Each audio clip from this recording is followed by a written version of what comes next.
അമ്മ ആണ് ഏറ്റവും പ്രൊഫഷണലായിട്ട് ജോലിയെ സമീപിച്ചിട്ടുള്ള ഒരാൾ എന്ന് പുസ്തകത്തിൽ എഴുതിയത് വായിച്ചിട്ടുണ്ട്. എന്തായിരുന്നു അമ്മയിലെ പ്രൊഫഷണലിസത്തിൻ്റെ ഒരു ക്വാളിറ്റി ആയിട്ട് തോന്നിയിട്ടുണ്ടായിരുന്നു? പ്രൊഫഷണൽസിൻ്റെ ക്വാളിറ്റി എന്ന് പറഞ്ഞാൽ അമ്മയുടെ ഫസ്റ്റ് പ്രയോറിറ്റി എന്ന് പറയുന്നത് നമ്മുടെ പേഷ്യൻസാണ്. ഓ, അതിനൊരു സംശയവും ആർക്കും ഉണ്ടായിരുന്നില്ല, ഞങ്ങളുടെ വീട്ടിൽ പോലും ആർക്കും ഉണ്ടായിരുന്നില്ല. അമ്മയുടെ ജോലി, അമ്മയുടെ പേഷ്യൻസ്, അവരുടെ ആരോഗ്യം, അവരുടെ ഇത് കഴിഞ്ഞിട്ട് മാത്രമേ ബാക്കി എന്തും വരുള്ളൂ. അത് അമ്മ ജീവിച്ചിരുന്ന അമ്മ എനിക്കൊന്നൊരു 17 വയസ്സിലോ മെഡിസിന് കിട്ടിയിട്ട് പിന്നെ അത്രയും കാലം പ്രീ ഡിഗ്രി കഴിഞ്ഞ് നേരെ മെഡിസിന് കയറുമായിരുന്നു. അപ്പോൾ അത്രയും വർഷത്തെ ഒരു മെഡിക്കൽ കോളേജിലെ 4th ബാച്ച് എന്തുവാണ്, മെഡിക്കൽ കോളേജിലെ 4th ബാച്ച്. അപ്പോൾ അത്രയും വർഷവും അമ്മയുടെ പ്രയോറിറ്റി ലൈഫും അത് തന്നെയായിരുന്നു. ചിലപ്പോൾ കുട്ടികൾക്ക് അസുഖം വരാം, അല്ലെങ്കിൽ മക്കൾക്ക് വയ്യാതാവാം, മക്കൾക്ക് പരീക്ഷ, അപ്പോൾ അതിനൊക്കെ ലീവ് എടുത്തിരുന്ന് പഠിപ്പിച്ചിട്ട് സ്കൂൾ. എൻ്റെ അമ്മ എനിക്ക് അങ്ങനെ ഒരു ഓർമ്മ പോലും ഞങ്ങൾക്ക് ആർക്കില്ല. അങ്ങനെ അമ്മ ചെയ്ത ഒരു ഓർമ്മ പോലും ഞങ്ങൾക്ക് ആർക്കില്ല. അമ്മയുടെ പേഷ്യൻസ്, അമ്മയുടെ ജോലി എന്ന് പറയുന്നത് അത് അച്ഛനും ഭയങ്കര നിർബന്ധമായിരുന്നു. എന്ന് വെച്ചാൽ അത് അമ്മയുടെ ഒരു മൈൻഡ് സെറ്റാണ്. നമുക്കൊക്കെ ഭയങ്കര ബഹുമാനമാണ് അതിൻ്റെ പേരിൽ അമ്മയോട്. ഞങ്ങൾ മിസ് ചെയ്തു എന്നല്ല ആലോചിക്കുന്നത്, അങ്ങനെയല്ല വീട്ടിൽ ഞങ്ങളെ പറഞ്ഞു തന്നിട്ടുള്ളത്. അമ്മ ചെയ്യുന്ന വലിയൊരു കാര്യമാണ്. ഒരുപാട് പേരുടെ ആരോഗ്യവും മറ്റു കാര്യവും. രാത്രി 2 മണിക്ക് അമ്മ കോൾ വന്നാൽ ഫസ്റ്റ് കോളിൽ അമ്മ ഫോൺ എടുക്കും. 10 മിനിറ്റിൽ അമ്മ ഹോസ്പിറ്റലിൽ എത്തണമെങ്കിൽ അമ്മ എത്തും. അത് അമ്മ മരിക്കുന്നതിന് 1 മാസം മുമ്പ് ഒരു ഹോസ്പിറ്റലിൽ പോയതിൻ്റെ ഒരാഴ്ച, അതായത് ജൂലൈ 4th അമ്മ ഹോസ്പിറ്റലിൽ ലാസ്റ്റ് സർജറി ചെയ്യുന്ന ദിവസം. ജൂലൈ 1 അമ്മ രാത്രി ഹോസ്പിറ്റലിൽ പോയിട്ടുണ്ടാവും. അപ്പോൾ നൈറ്റ് കോളൊന്നും എടുക്കേണ്ട ആവശ്യമൊന്നുമില്ല. Senior doctor. അമ്മ അങ്ങനെ ആയിരുന്നില്ല. ഒരാൾക്കൊരു കോംപ്ലിക്കേഷൻ ഉണ്ടെങ്കിൽ അമ്മ അവിടെ എത്തിയിരിക്കും. 3 വട്ടം ക്യാൻസർ സർവൈവ് ചെയ്തു. 2 തവണ ക്യാൻസർ സർവൈവ് ചെയ്തു. 3ാമത്തെ വട്ടം പോയി. ആദ്യത്തെ പ്രാവശ്യം ഒരു അനന്തൂര് 1.5 വയസ്സ്. അപ്പോൾ 94-95 അത് സർജറി ചെയ്തു. ബ്രസ്റ്റ് 2 റിമൂവ് ചെയ്തു. പിന്നെ അതിനുശേഷം വർഷങ്ങൾക്ക് ശേഷമാണ് പിന്നീട് വരുന്നത്. അപ്പോഴും ഒരു ചെറിയ നോഡ്യൂൾ പോലെ ഉണ്ടായിരുന്നുള്ളൂ. അത് ഒന്നുമില്ല, ഒരു ടാബ്ലറ്റൊക്കെ കഴിച്ചാൽ മതി എന്ന് പറഞ്ഞു. പെറ്റ് സ്കാനൊക്കെ ചെയ്തു മാർച്ചിൽ. അപ്പോൾ ഒന്നും ഉണ്ടായിരുന്നില്ല. പക്ഷെ പിന്നെ ഭയങ്കര അഗ്രസീവായിട്ട് വന്നു. ജൂലൈ 4th അമ്മയ്ക്ക് വയ്യാതായി ഹോസ്പിറ്റലിൽ പോയി. 12th സ്കാനൊക്കെ ചെയ്യുന്നത്. 4th ആയപ്പോൾ ഞങ്ങൾ വിട്ടുപോയി. ഒരു പടത്തിനമ്മേക്ക് അമ്മയുടെ കാല് തൊട്ട് വന്ദിച്ചിട്ട് പോയ ഒരു കഥ ഞാൻ കേട്ടിട്ടുണ്ട്. അത് അക്ഷിതയാണ്. ഓ, അക്ഷിതയാണല്ലേ? അവരെ അമ്മ എന്നല്ലേ വിളിച്ചിരുന്നത്? അമ്മ എന്നാണ് വിളിക്കുന്നത്. അത് അക്ഷിതയാണ്. അത് അങ്ങനെയല്ല, അമ്മയെന്ന് തന്നെയാണ് ഞാൻ വിളിക്കുന്നത്. അക്ഷിതയും ഞാൻ തമ്മിലൊരു പ്രത്യേകതരം മാനസികമായ ഒരു ബന്ധം ഉണ്ടായിരുന്നു. ഇന്റർവ്യൂ എടുത്തു തുടങ്ങിയ ബന്ധം? ഇന്റർവ്യൂ എടുത്തത് ഓൾ സയൻസ് കോളേജ്, പിന്നെ ഏഷ്യാനെറ്റിലാണ് ഞാൻ ഇന്റർവ്യൂ എടുക്കുന്നത്. അതിനു മുമ്പ് 99 ഞാൻ ഇന്റർവ്യൂ എടുക്കുന്നത് ഫസ്റ്റ്. ഓക്കെ. അതിനുശേഷം അമ്മ ഞാൻ അങ്ങോട്ട് ഒരു കോണ്ടാക്റ്റും ഇല്ല. ഞാൻ അവരുടെ പുസ്തകങ്ങൾ വായിക്കും. അവരെഴുതുന്ന വഴി കൂടെ ഞാൻ എൻ്റെ വായന മാറിപ്പോയി. അവർ കുറച്ച് സ്പിരിച്വലായിട്ട് എഴുതി തുടങ്ങിയപ്പോൾ ഞാനും സ്പിരിച്വൽ ബുക്സ് വായിക്കാൻ തുടങ്ങി. അങ്ങനെ ഇവർ എഴുതുന്ന വഴികൾ, ഇവർ സെൻ കഥയെക്കുറിച്ച് എഴുതിയപ്പോൾ ഞാനും ആ വഴികളിലൊക്കെ പോയി പുസ്തകം വായിച്ചു. അങ്ങനെ ഒരു സ്വാധീനം ഭയങ്കരമായിട്ട് എനിക്ക് ഉണ്ട്. അവരുടെ എല്ലാ കഥകളും കാണാതെ അറിയാവുന്ന തരത്തിലുള്ള ഒരു സ്വാധീനം അവരുടെ പുറത്ത്. അങ്ങനെ പല എഴുത്തുകാർക്കും ഉണ്ട്. പക്ഷേ അക്ഷിതയ്ക്ക് വലിയ സ്വാധീനം എൻ്റെ പുറത്തുണ്ടായിരുന്നു. അമ്മ പറയുന്ന, അമ്മ എഴുതാൻ തുടങ്ങുന്ന കാര്യങ്ങളൊക്കെ ഞാനും വായിക്കും. അങ്ങനെ അപ്പോൾ അതെല്ലാം വായിച്ചിട്ട് അതിൻ്റെ കൂടിയ പുസ്തകങ്ങൾ, താവു, അതൊക്കെ എന്താണെന്നൊക്കെ അന്വേഷിച്ചിട്ട് പോയി വായിക്കുക, അങ്ങനെയൊക്കെ ചെയ്തുകൊണ്ടിരുന്നു. ഉമ്മയുടെ കല്യാണത്തിന്, അമ്മയുടെ മകളുടെ കല്യാണത്തിന് എന്നെ കല്യാണത്തിന് വിളിച്ചു. വിജയകുമാർ സാർ വഴിയാണ് വിളിച്ചത്. വിജയകുമാർ സാർ എന്ന് പറഞ്ഞാൽ കാര്യവട്ടത്ത് അധ്യാപകനായിരുന്നു. അമ്മയുടെ ഹസ്ബൻഡ് രാമകുട്ടി സാറും കാര്യവട്ടത്തായിരുന്നു. അപ്പോൾ അങ്ങനെ വിജയകുമാർ സാർ വഴി എന്നെ വിളിച്ചിട്ട് പറഞ്ഞു, അക്ഷിത അന്വേഷിക്കുന്നു എന്ന്. നമ്പർ കൊടുത്തിട്ടുണ്ട്. അപ്പോൾ ഞാൻ വിളിക്കാം എന്ന് പറഞ്ഞു. ഞാൻ വിളിച്ചു പറഞ്ഞു, നീ കല്യാണത്തിന് വരണം എന്ന് പറഞ്ഞു. അങ്ങനെ ഞാൻ തൃശ്ശൂർ കല്യാണത്തിന് പോയി. കല്യാണത്തിന് പോയിട്ട് ഞാനിങ്ങനെ പോകാൻ നേരത്ത് അമ്മയും വന്നിരുന്നു. അമ്മയൊന്നും വിളിക്കുന്നില്ല. ഞാൻ വന്നു, ഞാൻ അറിഞ്ഞാണ്. നീ നമ്പർ താന്ന് പറഞ്ഞു. ഞാൻ ഫോൺ നമ്പർ കൊടുത്തു. അപ്പോൾ ഈ ഫോൺ കൈ വയ്ക്കുന്ന ഒരു ശീലമില്ല എനിക്ക്, ഞാൻ ഫോണ് സൂക്ഷിക്കില്ല. അപ്പോൾ അന്നൊരു 10 മിസ് കോൾ എടുത്ത് കിടക്കുന്നു. അത് ഞാൻ തിരിച്ച് വിളിച്ചപ്പോഴത്തേക്ക്, അക്ഷിതയാണ്, നീ ഫോൺ എന്തിനാണ് കൈ കൊണ്ട് നടക്കുന്നത്? ഞാൻ പറഞ്ഞു, ഫോൺ എവിടെയോ വെച്ചിട്ട് ഞാൻ എവിടെ പോയി. അപ്പോൾ ഇങ്ങനെ പറഞ്ഞു, അമ്മയ്ക്ക് ക്യാൻസറാണ്, നീ എന്നെ ഒന്ന് കൗൺസിൽ ചെയ്യണം.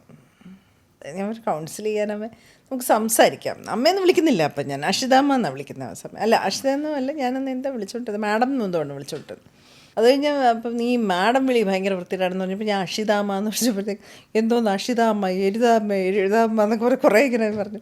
നീ എന്നെ അമ്മ എന്ന് വിളിച്ചാൽ മതി എന്ന് പറഞ്ഞു. ശരി. അന്ന് മുതൽ രാത്രി 9 മണിയാകുമ്പോൾ അമ്മയുടെ കോൾ വരും. ഞങ്ങൾ ഒരു മണിക്കൂർ സംസാരിക്കും എല്ലാ ദിവസവും. അപ്പം അന്ന് എഴുത്തൊക്കെ നിർത്തി വെച്ചേക്കുക ആൾ. എഴുതുന്നില്ല, എഴുത്ത് നിർത്തി. പിന്നെ ഒരു ദിവസം എനിക്ക് കത്തയച്ചു.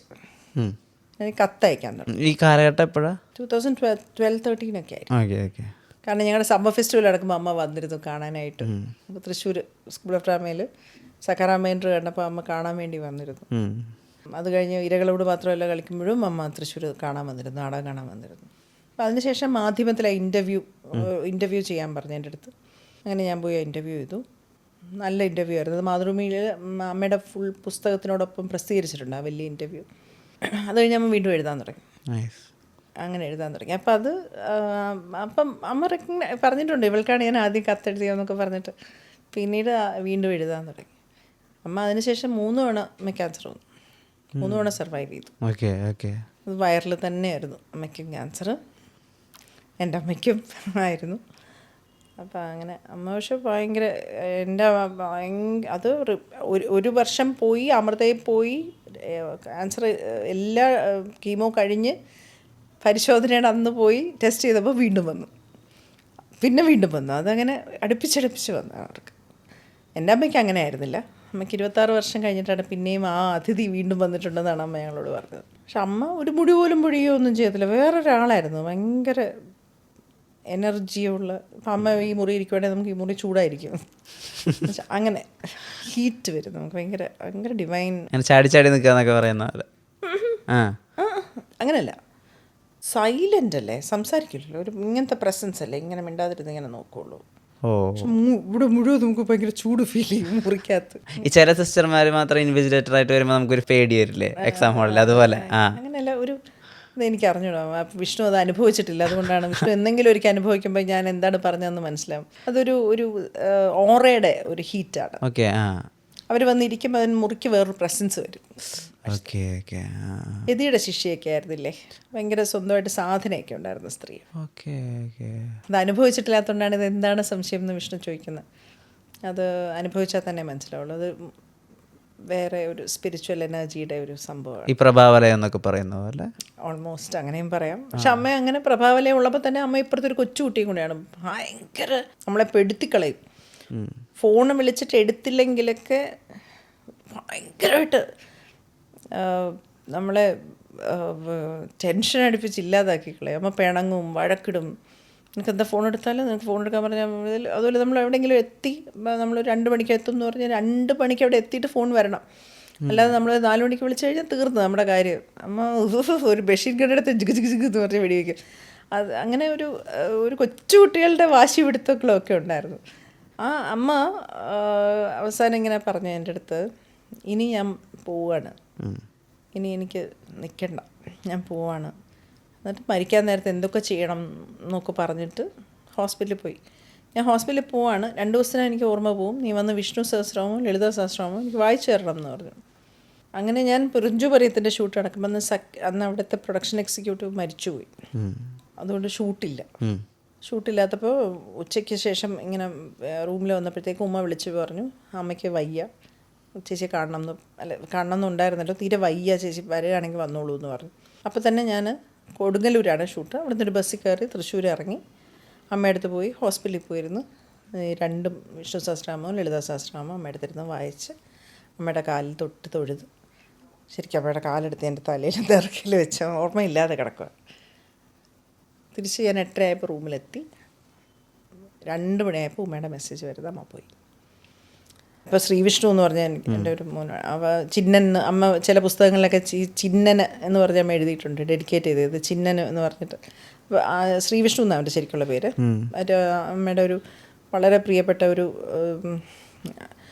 ശിഷ്യ, പിന്നെ പുസ്തകം വായിക്കുകയൊക്കെ ചെയ്ത ടീച്ചറുണ്ട്, അവരുടെ മകനാണ്. എനിക്ക് വളരെ അടുപ്പമുള്ള ഫാമിലിയാണ്. അപ്പോൾ ശ്രീവിഷ്ണു എറണാകുളത്തുണ്ടായിരുന്നു. ശ്രീവിഷ്ണു നേരെ കൊടുങ്ങല്ലൂർ വന്നു ബൈക്കിൽ. എന്നിട്ട് ഞങ്ങൾ 2 കൂടെ കാർ ഓടിച്ച് തൃശ്ശൂർ പോയി. വടക്കേക്കോട്ടയാണ് വീട്. ചെന്നപ്പോൾ അമ്മയോട് ഉണ്ട്. അപ്പോൾ ഉമ്മ എന്നോട് പറയുക, ചേച്ചിയോട് പറഞ്ഞിട്ടുണ്ടെന്ന് പറഞ്ഞു എന്തൊക്കെ ചെയ്യണം. അപ്പം ഞാൻ പറഞ്ഞു, മോള് തലമാരിയിൽ മഞ്ഞയും ചുമപ്പും സാരി ഇരിപ്പുണ്ട്, അതെടുത്തുകൊണ്ട് പോവാ. അങ്ങനെ അത് ഉടുപ്പിച്ച് അമ്മയ്ക്ക് പൊട്ടൊക്കെ വെച്ച് കൊടുത്ത് ഭസ്മൊക്കെ ഇട്ട് എല്ലാം ചെയ്തു. പക്ഷേ മോളുണ്ട്, ഉമ്മയുടെ മോള് ചിന്മയി, അവൾ എന്നെ നോക്കി. അപ്പോൾ അതെടുത്ത് 6:30 ആയപ്പോഴത്തേക്ക് നമ്മളെടുത്ത് ആ കൂട്ടിനകത്ത് വെച്ചു, എന്താ പറയാൻ, ഫ്രീസറിനകത്ത് വെച്ചു. ഇത് അടച്ചപ്പോൾ തൊട്ട് ഈ കൊച്ചെന്നെ ഇങ്ങനെ നോക്കിയിട്ട് ഞാൻ എന്തോ ചെയ്ത പോലെ അങ്ങ് ചിന്നുവിനങ്ങ് ദേഷ്യം വന്ന് ചിന്നു കരയാൻ തുടങ്ങിയ മുഖത്ത്. കുറച്ച് കഴിഞ്ഞപ്പോൾ എനിക്കത് ഇങ്ങോട്ട് എടുക്കാൻ പറ്റുന്നില്ല. അപ്പോൾ ഞാൻ 10 മണിയായപ്പോൾ ഞാൻ ശ്രീകൃഷ്ണ നമുക്ക് പോകാമെന്ന് പറഞ്ഞ് ഞങ്ങൾ ബോഡി എടുക്കുന്നതിന് മുമ്പേ ഞാൻ അവിടെ നിന്ന് പോയി. അമ്മ പോയി, പിന്നെ എനിക്ക് കോണ്ടാക്റ്റും ഇല്ല. ലൈഫിലെ ഒരു പോയിന്റ് കഴിയുമ്പോൾ നമ്മൾ മെൻ്ററാണെന്ന് വിചാരിച്ച ആളുകൾക്കൊക്കെ വയസ്സാവുക, അവർ കാണാൻ പറ്റാത്തൊരു സ്ഥലത്തേക്ക് പോവുക, അത് ഓവർകം ചെയ്യൽ ഭയങ്കര പണിയല്ലേ? എൻ്റെ അച്ഛനും അമ്മയും അശ്വതയൊക്കെയാണ് അങ്ങനെ ജീവിതത്തിലുള്ളത്. അച്ഛൻ്റെ ഒരു ഇളയ സിസ്റ്ററുണ്ട്, ഉഷ എന്ന് പറഞ്ഞു. കുറച്ച് ആൾക്കാരുണ്ട് അങ്ങനെ ലൈഫിൽ. പക്ഷേ ഇവരൊക്കെ തന്നെ നമ്മളെ എങ്ങനെ പ്രിപ്പയർ ചെയ്തിട്ടാണ് പോയത്. ഞാനിങ്ങനെ അച്ഛനൊക്കെ ഞാൻ ചോദിക്കുമായിരുന്നു, അച്ഛനില്ലാതെ ഞാൻ എങ്ങനെ ജീവിക്കും. പക്ഷെ അവരുടെയൊക്കെ എന്തൊക്കെയോ ഉത്തരങ്ങളും അവർ പറയുന്ന രീതികളും ഒക്കെ കൊണ്ട് നമ്മളത് ഓവർകം ചെയ്യാൻ എനിക്ക് പ്രയാസമായിരുന്നു കേട്ടോ. അതൊരു എന്തെങ്കിലും ഒരു കാര്യം അവരിൽ നിന്ന് ഉപദേശം ചോദിക്കാൻ വേണ്ടിയോ ഒന്നുമല്ല. പക്ഷെ അവരുടെ പ്രസൻസ് ഇല്ലാതെ വലിയ പ്രശ്നമായിരുന്നു. എനിക്ക് ഇപ്പോഴും ആണ്. അങ്ങനെ ഓവർകം ചെയ്യില്ല നമ്മളത് വെച്ചിട്ട് അങ്ങ് മുന്നോട്ട് പോവുള്ളൂ. അത് അവരുടെ അടുത്ത് പോയി എന്തെങ്കിലും ഒരു കാര്യം വരുമ്പോൾ അവരോട് എന്താണ് സംഭവം, അവരുടെ കൊണ്ട് ഒരു ഉപദേശം ചോദിക്കുക, അങ്ങനെ ഒരു മെറ്റീരിയൽ വാണ്ട്സ് ഒന്നുമില്ല, അതിനകത്തൊരാവശ്യമില്ല. നമ്മളതൊക്കെ പഠിക്കും. പക്ഷേ നമ്മളൊരു സ്കൂളിൽ, നമ്മളൊരു കോളേജിൽ നമ്മൾ കയറിയപ്പോൾ തൊട്ട് കാണുന്ന ഒരു വലിയ ആൽമരം, നമ്മളവിടെ ഇങ്ങനെ സമാധാനം ഇട്ടിരുന്നുണ്ട്. ആൽമരം ഇല്ലെങ്കിൽ അത് നമുക്ക് അങ്ങോട്ട് നോക്കാൻ പറ്റാത്തൊരു സ്ഥലം വരുമല്ലോ. അത് ജീവിതത്തിലെ ആൽമരമായി മാറുമ്പോഴോ അല്ലേ, നമുക്ക് അത് അത്രയും ബ്യൂട്ടിഫുൾ ഹ്യൂമൻ ബീയിങ്സ് നമ്മുടെ ജീവിതത്തിൽ നിന്ന് പോകുമ്പോൾ വലിയ ശൂന്യതയാണ്. അതൊന്നും മാറാനൊന്നും പോകുന്നില്ല, നമ്മളങ്ങനെ ജീവിക്കുക എന്നുള്ളത്. പിന്നെ അവർ പകർന്നു തന്നിട്ടുള്ള ഒരുപാട് പാഠങ്ങളുണ്ട്. സ്നേഹിക്കാനുള്ള പാഠങ്ങൾ, ആഹാരം കൊടുക്കാനുള്ള പാഠങ്ങൾ, മറ്റുള്ളവരെ കരുതാനുള്ള പാഠങ്ങൾ, അതൊക്കെ നമ്മുടെ ജീവിതത്തിൽ സ്വാംശീകരിച്ച് അവരെ നമ്മൾ നമ്മുടെ ഉള്ളിലാക്കും വേറെ ഫോമിൽ. പടത്തെ പറ്റി സംസാരിക്കാൻ ചേച്ചി, 2 പടം, മുറയും വീരദേശവും, അത് ഞാൻ ഇന്നലെ ഇതിന് വേണ്ടിയിട്ട് ഒന്നുകൂടി കണ്ടു. അപ്പോൾ എനിക്ക് ഭയങ്കര സില്ലിയായിട്ടൊരു ഡീറ്റെയിൽ ആയിട്ടാണ് തോന്നിയെങ്കിൽ പോലും അത് ചോദിക്കണം തോന്നി. 2ലും ചേച്ചിയുടെ വായു ഉപയോഗിച്ചൊരു പ്രത്യേക പരിപാടി ചെയ്തിട്ടുണ്ട്. മുറയിൽ കുറച്ച് ഫിൽഡാണ്, ഇങ്ങനെ കുറച്ചുള്ളിലേക്ക് കയറിയിട്ട് എന്തോ ഉള്ളിലുള്ള ആർട്ടിഫിഷ്യലായിട്ട് വെച്ചിട്ടാണ്, അങ്ങനെയാണ് വായിരിക്കുന്നത്. വീരധീരസൂര്യയിൽ എന്താ വെച്ചാൽ ചേച്ചിയുടെ കുറേ സമയം, ചേച്ചി അറിഞ്ഞുകൊണ്ട് ചെയ്താണെന്നറിയില്ല, തമിഴ് സ്ത്രീകൾക്ക് എപ്പോഴും ആശ്ചര്യവും പേടിയൊക്കെ ഉണ്ടാകുമ്പോൾ അവരെപ്പോഴും ഇങ്ങനെ വാ പൊളിക്കും, അങ്ങനെ ആക്കിയിട്ട്. അങ്ങനെ കുറേ സീക്വൻസ് ഉണ്ട് അതിനകത്ത്. അത് ബോധപൂർവം ചെയ്താണോന്ന് എനിക്കറിയില്ല. ഇപ്പോൾ ഊണുമേശയിൽ കഴിച്ചുകൊണ്ടിരിക്കുന്ന സമയത്ത് നിങ്ങൾ 2 പേരാണല്ലോ, അതായത് പെരിയവരുടെ അമ്മയ്ക്കാണല്ലോ ഊണുമേശയിൽ നിന്ന് കഴിക്കാൻ പറ്റുന്നത്, ബാക്കി എല്ലാവരും നേരത്താണല്ലോ ഇരിക്കുന്നത്. അപ്പോൾ അവിടെ ഒരു പ്രധാനപ്പെട്ട സംഭവം നടന്നുകൊണ്ടിരിക്കുമ്പോൾ നമുക്കൊന്ന് ഫുള്ള് ചേച്ചിയുടെ മുഖത്താണല്ലോ ഉള്ളത്. അപ്പോൾ ഫുൾ പടം എൻ്റെ ചെയ്യുമ്പോഴും ചേച്ചി വാ തുറന്നിട്ടായിരിക്കണേ. പടം എൻ്റെ ചെയ്യണത് ചേച്ചിയുടെ ഷോട്ടില്ല, അപ്പോഴും ചേച്ചി വാ തുറന്ന് കളഞ്ഞുകൊണ്ടിരിക്കുക. ബോധപൂർവമല്ല, സംഭവിച്ചു പോയി. ഇപ്പോൾ വീരധീരസൂര്യയിൽ കുറേ സ്ഥലത്ത് ഗാന്ധാരി പോലെ തോന്നി. ഗാന്ധാരി ഫസ്റ്റ് ഐഡിയ അവരവർക്ക് കൊടുത്ത പോലെ ഫസ്റ്റ് കാളിനെ വിളിക്കാന്നുള്ള ഐഡിയ കൊടുക്കണത് അവരല്ലേ. അവർ ഏറ്റവും യുദ്ധം ഫുൾ കഴിഞ്ഞിട്ട് ഇങ്ങനെ കിടന്ന് കരയുന്നതും അവരാ. ചേച്ചിക്ക് അങ്ങനെ ഒരു ഐഡിയ ഉണ്ടായിരുന്നു? ഇപ്പൊ വിഷ്ണു പറയുമ്പോഴാണ് ആ കണക്ഷൻ എനിക്ക് കിട്ടുന്നത്. ഞാൻ അങ്ങനെ ആലോചിച്ചിരുന്നില്ല. പെരിയവരുടെ ഫാമിലിയിൽ എന്നെ സംബന്ധിച്ച് ശരിയാണ് ഈ പറയുന്ന സമയത്ത് ഈ കർണനും ദുര്യോധനും ഒരു വീട്ടിലാണ്. പക്ഷെ ഈ വ്യത്യാസമുണ്ട്, കർണനെ വളർത്തിയതും ഗാന്ധാരി തന്നെയാണ്, വളർത്തിയതുമാണ്. പക്ഷേ ഒരു പോയിന്റ് കഴിഞ്ഞപ്പോഴത്തേക്ക് എന്താണ് കാരണം എന്നറിയാതെ അവൻ എൻ്റെ ലൈഫിൽ നിന്ന് പോയി. അച്ഛനും മകനും ഒക്കെ അറിയാം, എനിക്കറിയില്ല കാളി എന്തിനാ പോയെന്ന്. ഒരു പക്ഷേ അറിയാമായിരിക്കും, ഡീറ്റെയിൽഡ് ആയിട്ട് അറിയില്ല. അപ്പോൾ കാളി എനിക്കെന്നും എൻ്റെ രക്ഷയാണ്. ഞങ്ങളായിരുന്നു കൂട്ട് കല്യാണം വരെ. കല്യാണത്തിൻ്റെ മുകളിൽ വരെ ഞാൻ നോക്കിക്കോളാം, നീ കല്യാണം കഴിക്കാം, അങ്ങനെയൊന്നും പോകില്ല എന്നൊക്കെയാണ് ഞാൻ പറയുന്നത്. അത്രയും സൗഹൃദം ഉണ്ടായിരുന്നതാണ്. പക്ഷെ പിന്നീട് അങ്ങനെ ഒരു അകലം. പക്ഷെ അപ്പോഴും എനിക്ക് എൻ്റെ മനസ്സിൽ ഈ അമിതമായ വാത്സല്യം മകനോടും സ്വന്തം കുടുംബത്തിനോടുമുള്ള സ്ത്രീ തന്നെയാണ്. സത്യത്തിൽ ആ സ്ക്രിപ്റ്റിൽ ആദ്യം ഞാൻ പിന്നെ അവനെ കൊല്ലുന്നൊക്കെ പറയുന്ന ഡയലോഗ് ഉണ്ടായിരുന്നു എൻ്റെ ക്യാരക്ടർ. പക്ഷെ പിന്നീട് ബാക്കി എല്ലാ സ്ത്രീകളും അത് പറയണുണ്ടല്ലോ അല്ലേ? ആ അപ്പോൾ എൻ്റെ ക്യാരക്ടർ ഒരു ദിവസം നോക്കിയപ്പോൾ സ്ക്രിപ്റ്റ് മാറി വന്നു. അപ്പോൾ ഞാൻ ചോദിച്ചു എൻ്റെ ഡയലോഗ് എവിടെയാണ്, കൊല്ലെന്ന് പറഞ്ഞ എൻ്റെ ഡയലോഗ് എവിടെയെന്ന് ചോദിച്ചപ്പോൾ സാറ് പറഞ്ഞു വേണ്ടാന്ന്, ഞാനങ്ങനെ പറയണ്ടെന്ന് പറഞ്ഞു എന്ന് പറഞ്ഞു, അരുൺ സാർ അങ്ങനെ പറഞ്ഞു എന്ന് പറഞ്ഞു. എൻ്റെ ഡയലോഗ് മാറ്റി, അത് വേണ്ട, ആ ക്യാരക്ടർ അവരത് പറയില്ല എന്നാണ് എനിക്ക് തോന്നുന്നതെന്ന് പറഞ്ഞു. ഞാൻ ചോദിച്ചു സാർ അത് വേണ്ട, അത് നിങ്ങൾ പറയില്ല.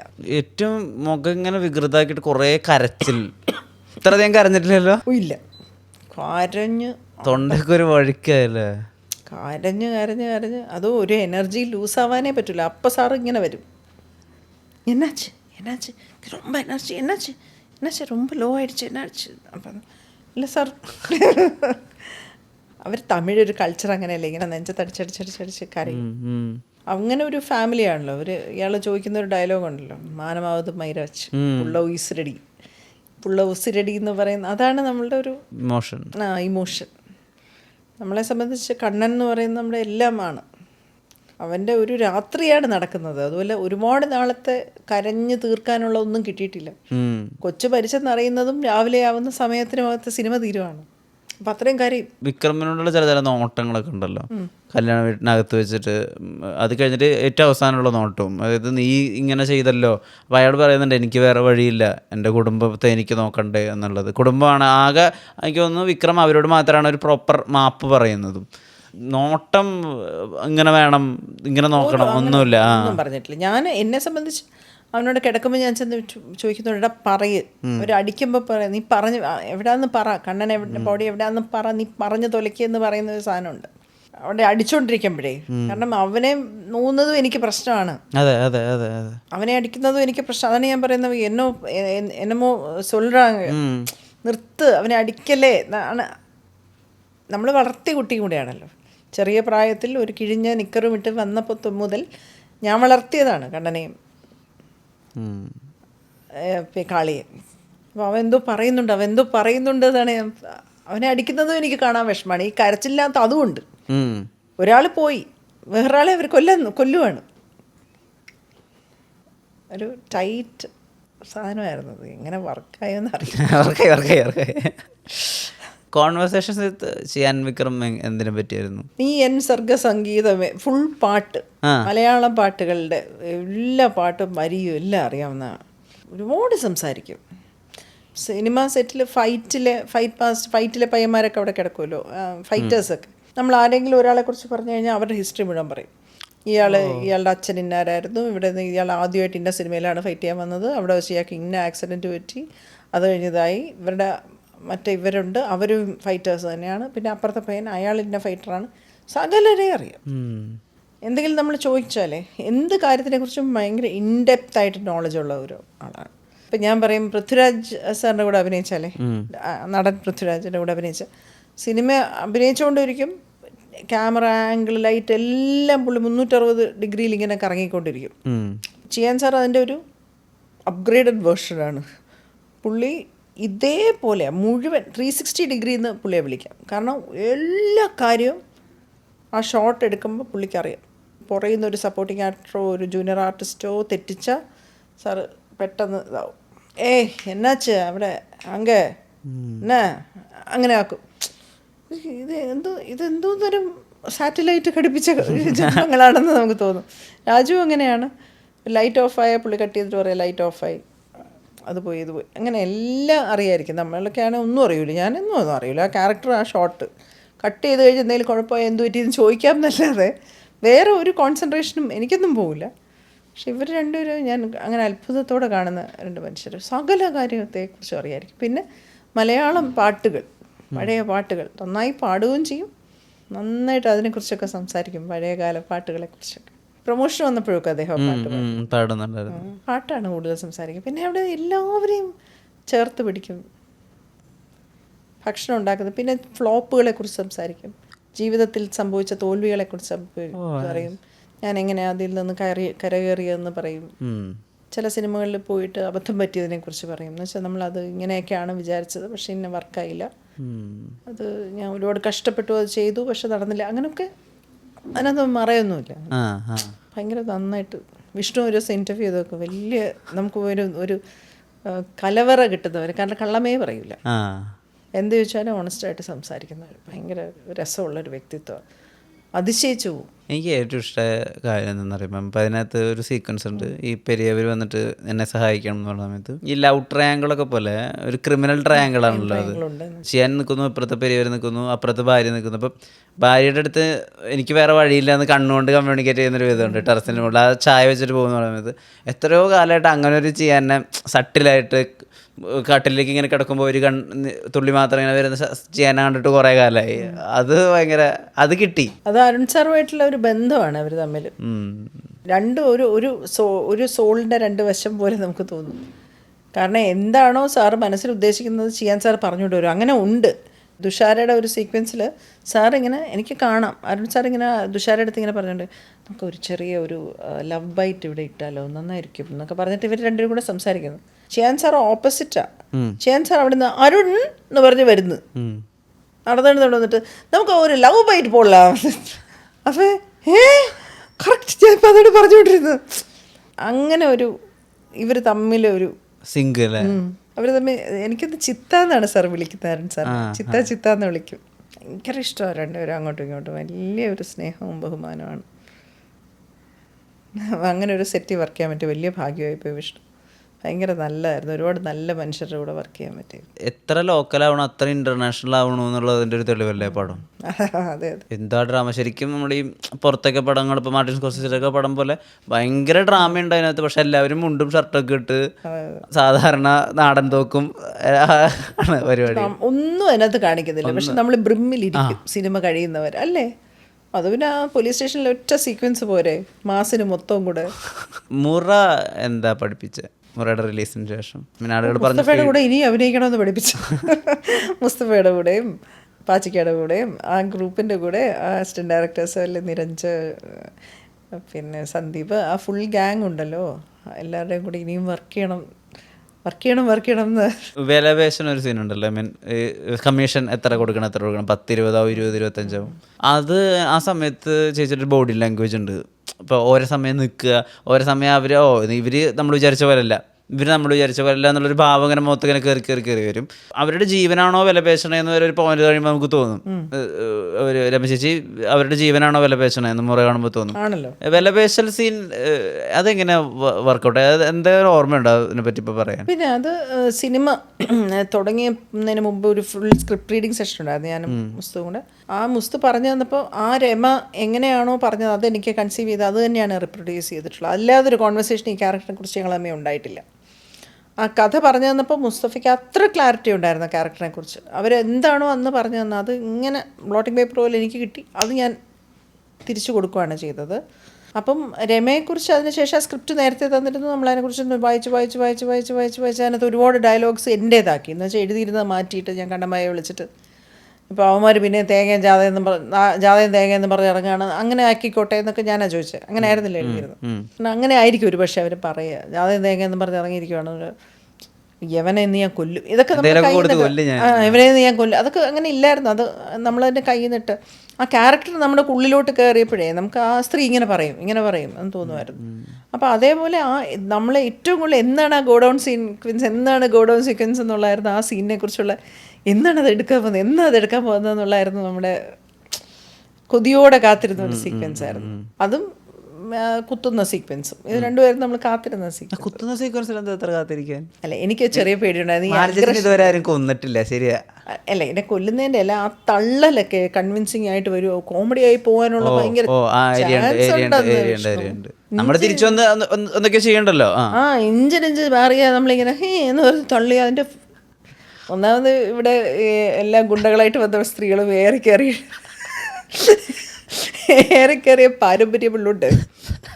അത് എന്താകും എന്നുള്ളതിനെക്കുറിച്ച് നല്ല പേടിയുണ്ടായിരുന്നു വിഷ്ണു. അപ്പോൾ അതുകൊണ്ട് ആ രണ്ട് സീക്വൻസ്, ഒന്നിന് പേടിച്ചിട്ടും മറ്റത് എക്സൈറ്റഡ് ആയിട്ടും. കൊല്ലുന്ന സീക്വൻസ് എനിക്ക് പേടിയായിരുന്നു. തോക്കൊക്കെ എടുക്കുന്നത്, ഒന്നത് തോക്ക് പോലും തൊട്ടിട്ടില്ല, അപ്പോൾ അത് എങ്ങനെ ചെയ്യും, എങ്ങനെയാണ് എന്നുള്ളതിനെക്കുറിച്ചൊരു ടെൻഷൻ്റെയും മറ്റത് എക്സൈറ്റ്മെൻ്റ് ഉണ്ടായിരുന്നു ആ സീൻ ചെയ്യാൻ. പിന്നെ അവന്മാർ 4 പറന്ന ഭയങ്കര പുലികളല്ലേ പയ്യന്മാർ. പിന്നെ എൻ്റെ മോനായിട്ട് അഭിനയിച്ച പയ്യനോ ഒരു കുറച്ച് നേരം കൊണ്ട് മൊത്തം അവിടെ ഉണ്ടാക്കി തന്നൊരു ടെററുണ്ടല്ലോ. അവരൊന്നും വേറെ സിനിമ കിട്ടിയില്ല. അവർ നല്ല പിള്ളേരാണ് എല്ലാവരും. അവർക്ക് വേറെ സിനിമ കിട്ടേണ്ടതാണ് ശരിക്കും കിട്ടേണ്ടതാണ്. എന്നെ ഇങ്ങനെ ആൾക്കാർ ചോദിക്കുമ്പോൾ അവരെക്കുറിച്ചാണ് ഞാൻ ആലോചിക്കുന്നത്. അവർക്കൊന്നും ആയില്ലല്ലോ. ഒന്നത് എൻ്റെ മകനായിട്ട് അഭിനയിച്ച പയ്യനെ, അവൻ ആ ഒരു സീക്വൻസിലാണ് വരുന്നത്. ആ ഒറ്റ സീക്വൻസ് കൊണ്ട് ആ സിനിമ പിടിച്ചു നിർത്തി കളഞ്ഞു. അവനെ തിരിച്ചടിക്കുമ്പോഴാണ് ഏറ്റവും അവിടെ നിന്നാണ്. അപ്പോൾ അവനങ്ങനെ അഭിനയിക്കണമെങ്കിൽ ചെറിയ പരിപാടിയാണോ? സാധൊരു പയ്യനാ, കണ്ടാ തോന്നുന്നു അവൻ ഇങ്ങനെ തന്നെയാണെന്ന് തോന്നുന്നു. നമുക്ക് ആ ഡ്രഗിന്റെ ഹൈയിലാണ് അവൻ ചെയ്യണത്. അവൻ ഡ്രഗ് ഉപയോഗിക്കണത് കാണിക്കില്ല, അങ്ങനൊന്നുമില്ല. റിയൽ ലൈഫിലും ചെയ്യുന്നില്ല, ചുമ്മാ നിൽക്കുമല്ലേ അവിടെ. ചേച്ചി എന്നൊക്കെ പറഞ്ഞ് നിൽക്കുന്നൊരു പയ്യനാണ് അവിടെ വന്നത് ഇത്ര ടെറർ ഉണ്ടാക്കുന്നത്. ഹോസ്പിറ്റലിന് പുറത്ത് ഇങ്ങനെ മകന്റെ മെഡിക്കൽ കണ്ടീഷൻ പറയണ സീൻ, മകനാണ് അവിടെ കൊടുക്കണതെന്ന് പോലെ ഇമോഷൻ പോലില്ലാതെ സെൻറ്റൻസുകൾ മാത്രമാണ്. സെൻറ്റൻസിന് ജീവനൊന്നുമില്ല. കയ്യിന് ഇത് പറ്റി, കാലിന് ഇത് പറ്റി, ചതച്ചു കഴിഞ്ഞു, ബാലൻസ് കളഞ്ഞെന്നൊക്കെ സ്റ്റേറ്റ്മെൻറ്റ് പറയണം. മെഡിക്കൽ ബുള്ളറ്റിന് എന്താ വായിക്കണ പോലെയാണ് രമ ചേച്ചി പറയണ. ഒരു ഇമോഷനും ഇല്ലാണ്ട് അതങ്ങനെ ചെയ്യണം. ഒരു ആക്രോശം വേണ്ട, ദേഷ്യം വേണ്ട. അത് ആരുടെ ഐഡിയ ആയിരുന്നു? എല്ലാം നമ്മളോട് മുസ്തഫ അങ്ങനെ ഒന്നും അഭിനയിച്ച് കാണിച്ചൊന്നും തന്നിട്ടില്ല. എങ്ങനെയാണ് ചേച്ചി നമുക്കൊന്ന് നോക്കാം, റിഹേഴ്സലൊന്ന് നോക്കാം. റിഹേഴ്സൽ ടേക്കാക്കിയ സീനത്. റിഹേഴ്സൽ ടേക്കായിരുന്നു അത്. രണ്ടാമത് ഒറ്റ ടേക്കിൽ അത് കഴിഞ്ഞു. ഇത് മതി, ഒന്നും ചെയ്യേണ്ടതേ, കഴിഞ്ഞു കഴിഞ്ഞു ഓക്കെയാണെന്ന് പറഞ്ഞു. അങ്ങനെ എന്നുവെച്ചാൽ അതിന് ഒരു ലോങ് കോറിഡോറാണ്. അപ്പം സുരാജും കണ്ണൻ അത് രണ്ടും കൂടെ ക്യാമറയിൽ ഓവർ ബോഡി കയറി ഇവരിങ്ങനെ കൂടെ ഫോളോ ചെയ്ത് ഇവിടെ വന്ന് ഈ ഡയലോഗ് പറഞ്ഞതിന് ശേഷം തിരിച്ച് ഇവർ നടക്കുമ്പോൾ ക്യാമറ കൂടെ പോയി, അവരങ്ങോട്ട് നടക്കുമ്പോൾ. ആ ഷോട്ടാണ് എഡിറ്റിൽ യൂസ് ചെയ്തിരിക്കുന്നത്. അങ്ങനെ ഒന്നും പ്ലാനേ ചെയ്തിരുന്നില്ല, അങ്ങനെ ഒരു ഷോട്ടേ പ്ലാൻ ചെയ്തിരുന്നില്ല. അത് നാച്ചുറലായിട്ട് അങ്ങനെ സംഭവിച്ചു. ഇവർ തിരിച്ച് പാച്ചിക്കയും ദീപക്കും കൂടെ തിരിച്ച് ക്യാമറയിൽ, ഫോക്കസ് പിള്ളേറിൻ്റെ പേര് ദീപക് എന്നാണ്, ഇങ്ങനെ എടുക്കണം. അവർ തിരിച്ച് അവർ തിരിച്ച് നടന്നു. ഇവർ രണ്ടുപേരും അവർ നടന്നു, ഇവരും ഫോളോ ചെയ്തു പോയി. ഒറ്റ ടേക്ക് അവിടെ കഴിഞ്ഞപ്പോൾ മുസ്തഫ കൈയടിച്ചു, ടേക്ക് ഓക്കെ കഴിഞ്ഞു. പിന്നെ 2-3 ക്ലോസ് എടുത്തത് ഞാൻ അവനെ നോക്കിക്കൊണ്ട് നിൽക്കുന്ന സീക്വൻസ്, കണ്ണാടിയിലെ ക്ലോസ് ഇല്ല ഇങ്ങനെ നോക്കുന്നു. അത്രേ ഉണ്ടായിരുന്നല്ലോ ആ ഹോസ്പിറ്റലിൽ ഷൂട്ട്. മുറ കണ്ടിട്ട് ആളുകൾ എന്താ പറഞ്ഞ ഫീഡ്ബാക്ക്? ആരും എന്നെ പ്രതീക്ഷിച്ചില്ല, ഇങ്ങനെ അഭിനയിക്കുമെന്ന് പ്രതീക്ഷിച്ചില്ല. എനിക്ക് രാമുക്കാരിയായിട്ട് അവാർഡ് കിട്ടി, phenomenal performance. Congratulation. JFW award കിട്ടി, GK പിള്ള പുരസ്കാരം കിട്ടി. അപ്പം ആർക്കൊക്കെയോ ഇഷ്ടപ്പെട്ടു അല്ലേ? കണ്ടെല്ലാവർക്കും ഇഷ്ടപ്പെട്ടു. അപ്പം അത് ആരും പ്രതീക്ഷിച്ചില്ല. ഒരുപാട് ഡയറക്ടേഴ്സ്, ആക്ടേഴ്സ് അങ്ങനെയുള്ളവരൊക്കെ എന്നോട് പറഞ്ഞത്, നിങ്ങളിൽ നിന്ന് നമുക്കൊരു പ്രതീക്ഷയുണ്ട്, അതേ അല്ല മുറയിൽ ഞങ്ങൾ കണ്ടത്. പിന്നെ 1-2 പേര് എന്നെ അറിയാവുന്നവർ ചോദിച്ചു, നിങ്ങൾ അങ്ങനെ ഒരു സ്ത്രീയെ ഒരിക്കലും ജീവിതത്തിൽ കണ്ടു കാണൂല അല്ലേ? കണ്ടിട്ടില്ല. പക്ഷെ അങ്ങനെ ഒരു വിലപേശലോ അല്ലെ അങ്ങനത്തെ ഒരു ഇതിൽ നിങ്ങളുടെ ലൈഫിൽ അങ്ങനെ എക്സ്പോഷർ ഉണ്ടായിരുന്നിട്ടുണ്ടോ? അങ്ങനെ എക്സ്പോഷർ ഇല്ല എനിക്ക്. പക്ഷെ എന്നാലും അത് അഭിനയിച്ചപ്പോൾ ആൾക്കാരിങ്ങനെ വളരെ, അപ്പം ഞാൻ വിചാരിച്ചു കൊള്ളാം, ഞാൻ വില്ലത്തി ചെയ്യാനാണ് അടിപൊളി, മറ്റേക്കാട്ടി നല്ലത്. വരലക്ഷ്മി ശരത് കുമാർ ഒഴിച്ചിട്ടൊരു കസാരമുണ്ട്, ആരെങ്കിലും ഒക്കെ ഒഴിച്ചിടട്ടെ, ഞാനിരുന്നോളാം. നെഗറ്റീവ് ക്യാരക്ടർ ചെയ്യാൻ രസമുണ്ടെന്ന്. എൻ്റെ ആർക്ക് ഭയങ്കര ഡിഫറെൻറ്റ് ഫ്രീഡം ഉണ്ടോ, പ്ലേ ചെയ്യാനുണ്ട്. ഇന്നർ ഇമോഷൻസ് കുറേ കൂടെ നമ്മൾ കാണിക്കാത്ത ഇമോഷൻസ് അകത്ത് കുറേ പ്ലേ ചെയ്യാനുണ്ട്. കാരണം പക, പിന്നെ അവരെ കുറച്ചൊരു സാഡിസം, ഒരുപാട് കാര്യങ്ങൾ നമുക്ക് ഗൂഢമായ നമ്മുടെ ലക്ഷ്യങ്ങൾ. മറ്റേതൊന്നും പ്ലെയിൻ അല്ലേ, സങ്കടം, സന്തോഷം, ദുഃഖം, ഞെട്ടൽ. ഈ മകന് പ്ലേറ്റിലേക്ക് ദോശ ഇട്ട് കൊടുക്കുന്നത് നിർത്താം, അതെപ്പോ തീരുമാനിച്ചു? ഞാൻ തീരുമാനിച്ചിട്ടില്ല, ഞാൻ ഇപ്പോഴും ചെയ്യും അതൊക്കെ. ദോശയൊക്കെ ഇട്ട് കൊടുക്കാം, കുഴപ്പമില്ല. പക്ഷെ എന്നാലും ഒരു അർത്ഥമുള്ള സിനിമകൾ. ഞാൻ ഈ അടുത്ത ഒരു ഭയങ്കര ഇൻട്രസ്റ്റിംഗ് സിനിമ ചെയ്തു വിഷ്ണു. സിനിമ അനൗൺസ് ചെയ്യാറായില്ല, അവർ പ്രൊഡക്ഷനിൽ അവർ പറഞ്ഞിട്ടില്ല ഇതുവരെ. നമുക്ക് ഒരു ഫോട്ടോ പോലും റിലീസ് ചെയ്യാനുള്ള സമയമായിട്ടില്ല. പക്ഷെ it was such A fantastic experience. Beautiful cinema ചെയ്തു വെച്ചിട്ടുണ്ട്. 24 ദിവസം കൊണ്ട് ഷൂട്ടിങ്ങും കഴിഞ്ഞു. ഗംഭീര പടം. അതിൻ്റെ ഒന്നും പറയാനുള്ള പെർമിഷൻ ആയിട്ടില്ല. പ്രൊമോഷൻ എന്തായാലും ഞങ്ങൾ എല്ലാവരും വരും. കാരണം എന്ന് വെച്ചാൽ ആ ടീം ഷൂട്ടിങ് കഴിഞ്ഞിട്ടും പിരിഞ്ഞു പോയിട്ടില്ല. സാധാരണ നമ്മൾ ഷൂട്ടിങ് കഴിഞ്ഞ് കഴിഞ്ഞാൽ പിറ്റേ ദിവസം പാക്കപ്പ് എന്ന് പറഞ്ഞാൽ ഓക്കെ എന്ന് പറഞ്ഞ് പോകുന്ന, പിന്നെ അവരെ പരസ്പരം കാണുന്ന, പ്രൊമോഷന് കാണാം അല്ലെങ്കിൽ ഡബിങ്ങിന് കാണാം. ഇത് ഷൂട്ടിങ് കഴിഞ്ഞിട്ടൊരു 5 തവണയെങ്കിലും ഞങ്ങളെല്ലാവരും കൂടെ ഒരുമിച്ച് കൂടി. ഒന്ന് കഴിക്കാൻ പോയി, ഇൻഡസ്റ്റെല്ലർ കാണാൻ പോയി, കവര് കാണാൻ പോയി. ഈ ഗ്രൂപ്പ് ആക്ടേഴ്സും അസിസ്റ്റന്റ് ഡയറക്ടേഴ്സും ഡയറക്ടേഴ്സും കോസ്റ്റ്യൂമിലെ ആൾക്കാരും സ്റ്റില്ലും എല്ലാവരും കൂടെ ആരും ഫാമിലി ആയിപ്പോയി.